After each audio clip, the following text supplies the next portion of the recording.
जय श्री राम। मित्रों, परम हर्ष की बात है, महात्मा जटायु के वंशज और हमारे पर्यावरण के सबसे बड़े रक्षक ये गिद्ध परिवार प्रभु श्री राम की नगरी अयोध्या के आसपास के क्षेत्रों जैसे गोंडा और बहराइच में भी अब प्रायः दिखने लगे हैं। मित्रों, ये गिद्ध उसी जटायु के वंशज हैं जो पक्षी होते हुए भी धर्म और अधर्म की महत्ता को बहुत अच्छे से समझते थे और वे ये भी जानते थे कि माता सीता का हरण करके ले जा रहे लंकापति रावण से वे जीत नहीं सकते हैं, लेकिन फिर भी वे अंतिम सांस तक धर्मयुक्त लड़ाई को लड़े। क्योंकि जब माता सीता ने गिद्धराज को एक पेड़ पर विश्राम करते हुए देखकर अपनी सहायता के लिए पुकारा था, तो गिद्धराज ने शरणागत की रक्षा करना अपना सबसे बड़ा धर्म समझा और रावण से लड़ते हुए अपने दोनों पंख कटने के बाद भी वे तड़पते रहे, परंतु अपने प्राण नहीं त्यागे। क्योंकि महात्मा जटायु को यह विश्वास था कि प्रभु श्री राम माता सीता को ढूंढते हुए यहाँ निश्चित ही आएंगे, तब उनको रावण का पता कौन बताएगा। और इस कारण उन्होंने तड़पते हुए भी श्री राम की प्रतीक्षा में अपने प्राणों को रोक कर रखा। और जब प्रभु श्री राम अपने भाई लक्ष्मण के साथ माता सीता को खोजते हुए वहां पहुंचे जहां घायल जटायु तड़प रहे थे, तब घायल जटायु को प्रभु श्री राम ने बड़े ही प्रेम से अपनी गोद में उठा लिया और उनसे इस दुर्गति का कारण पूछा। तब महात्मा जटायु ने श्री राम को सारी बातें बताई और सुखपूर्वक उनकी गोद में ही अपने प्राण त्याग दिए। और इसके बाद प्रभु श्री राम ने अपने भाई लक्ष्मण से इस पक्षी के लिए जो बातें कही, वास्तव में वे बातें हम सब के लिए बहुत ही अनुकरणीय है। प्रभु श्री राम ने कहा, लक्ष्मण, वीर जटायु की भांति शरणागत की रक्षा करने वाले धर्मपरायण सूरवीर पशु पक्षियों के योनियों में भी मिलते हैं। यह बात आज गिद्ध होकर भी जटायु ने सिद्ध कर दिया।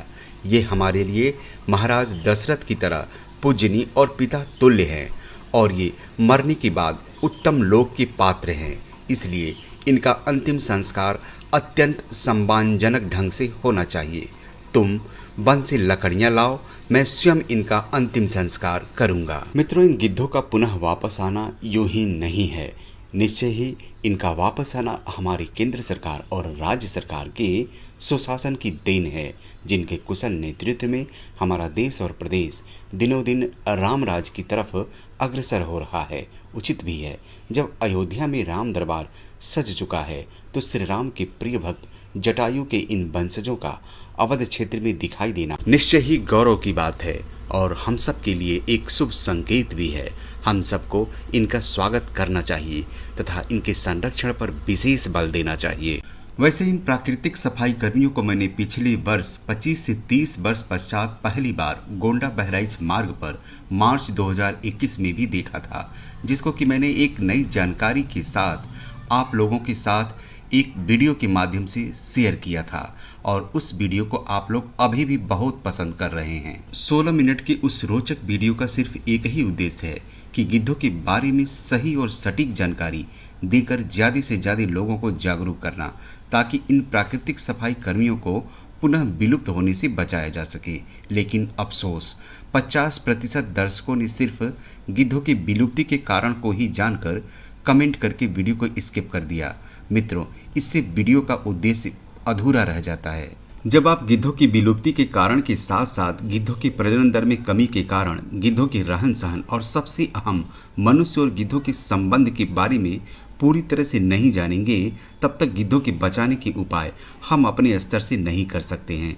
क्योंकि गिद्धों सहित दूसरे विलुप्त होते पशु पक्षियों को बचाने की जिम्मेदारी केवल सरकार की नहीं है, यह हमारी और आपकी भी नैतिक जिम्मेदारी है कि हम अपने स्तर से अपने आसपास के इन जीव जंतुओं को संरक्षित करें और बचाएं। क्योंकि 28 मार्च 2022 को गोंडा बहराइच मार्ग पर सड़क के किनारे मैंने देखा एक गिद्ध परिवार एक बड़े से मरे हुए जानवर की लाश को बड़े ही चाव से खाकर निपटाने में लगा हुआ है। और तभी गांव की नई पीढ़ी के दो लड़के, जिन्होंने आज के पहले शायद ही कभी गिद्ध देखा होगा, इन लड़कों ने उत्सुकतावश और हंसी हंसी में इनको ढेला और कंकड़ पत्थर मारकर भगाने लगे।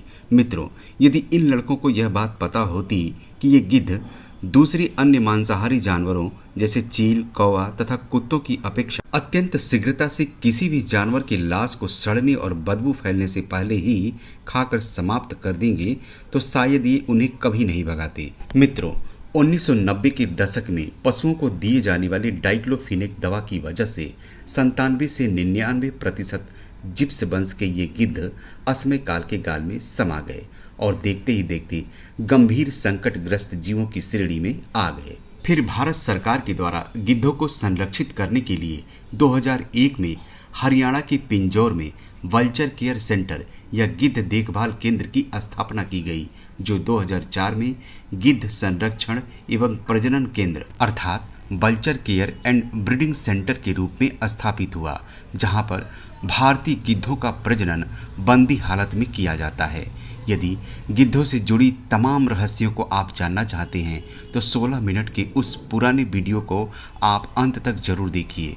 उसका लिंक इंड स्क्रीन तथा डिस्क्रिप्शन बॉक्स में आपको मिल जाएगा। देश विदेश में फैले तमाम गिद्ध संरक्षण केंद्रों और उन तमाम प्रकृति प्रेमियों को हम अपने YouTube फैमिली की तरफ से बहुत बहुत धन्यवाद देना चाहेंगे, जिनके अथक प्रयास और मेहनत की वजह से आज हम इन प्राकृतिक सफाई कर्मियों और राम भक्त महात्मा जटायु के वंशजों को देखकर आह्लादित हो रहे हैं, प्रसन्न हो रहे हैं। जय श्री राम।